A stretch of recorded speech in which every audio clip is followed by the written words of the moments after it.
Tone. Mr. Speaker, sir, I want to thank you for this opportunity that I have to comment on the President's speech that was delivered during the opening of the 13th Parliament on 29 September 2022 in exercise of his constitutional mandate under Article 132(1) of the Constitution of Kenya. And during this address, Mr. Speaker, sir,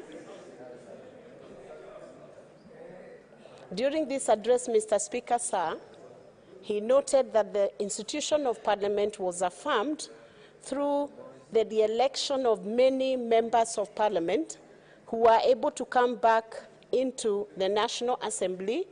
A record of 193 members were able to make it back.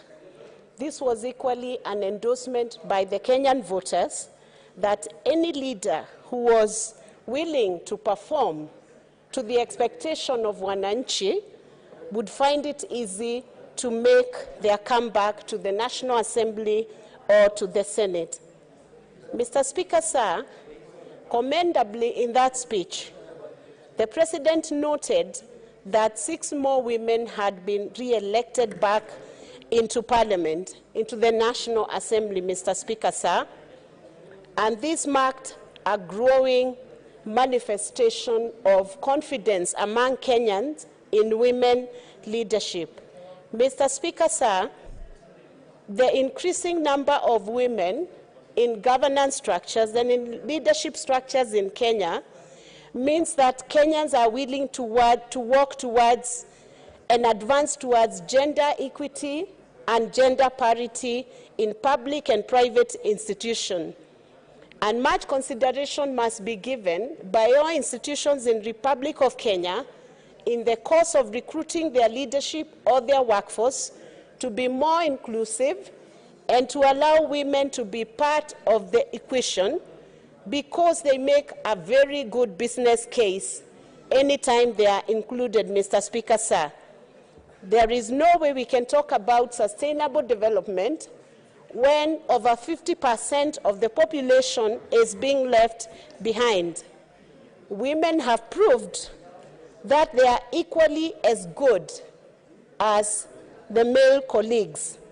And we would ask all women who have had ambition to fight or garner for any seats not to shy away, but to compete, and compete at equal par with our brothers and our fathers and our sons, because the nation has invested a lot of resources in educating the girl child.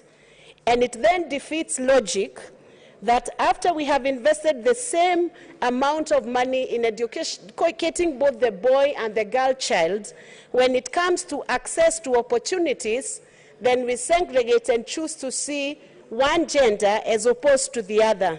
On a bare minimum, we must continue to equalize the opportunities for both men and women, for boys and girls. And Mr. Speaker, sir, on several occasions,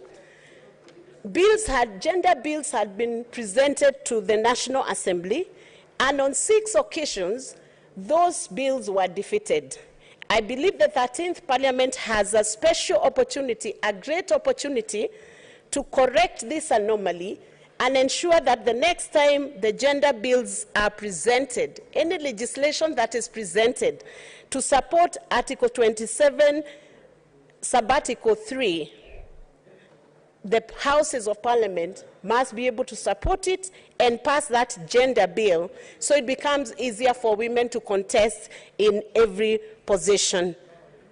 Mr. Speaker, sir, I will not overemphasize on the participation of women, but we would call upon all the institutions to support women in the course of their career, in promotion to different positions and in management positions, so that we do not have women only working in peripheral roles.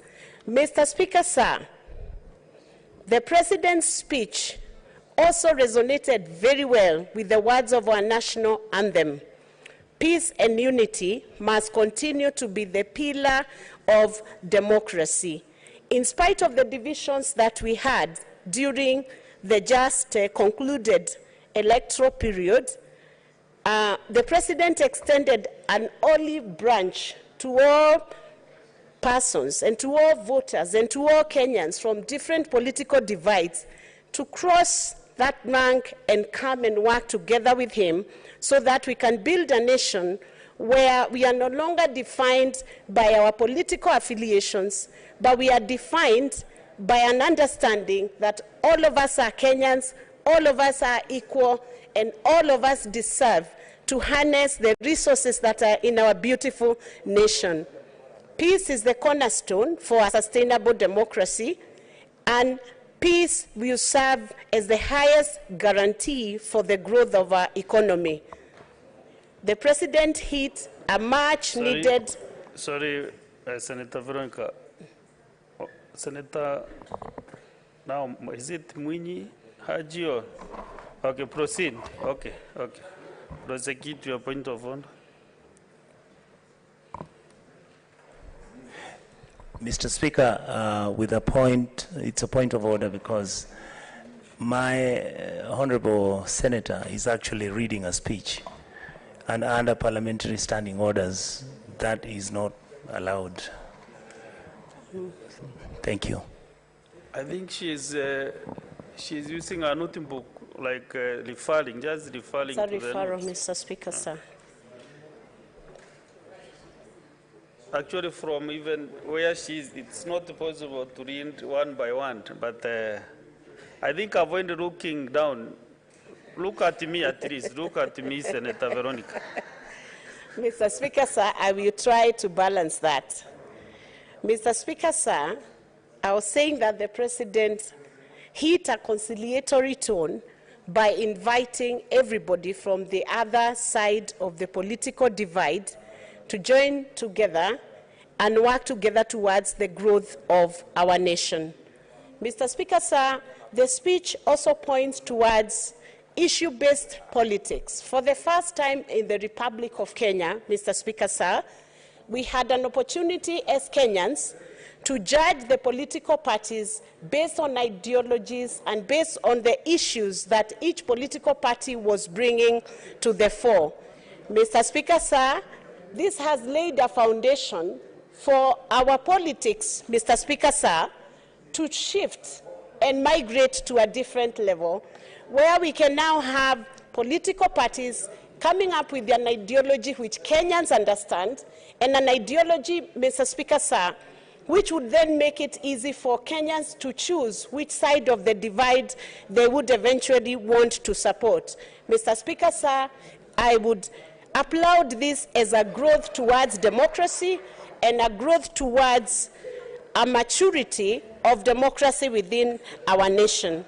Mr. Speaker, sir, the President also undertook to be loyal, and he actually committed himself to do the best that he could for the Kenyans. And that speaks of his personality and his character, Mr. Speaker, sir.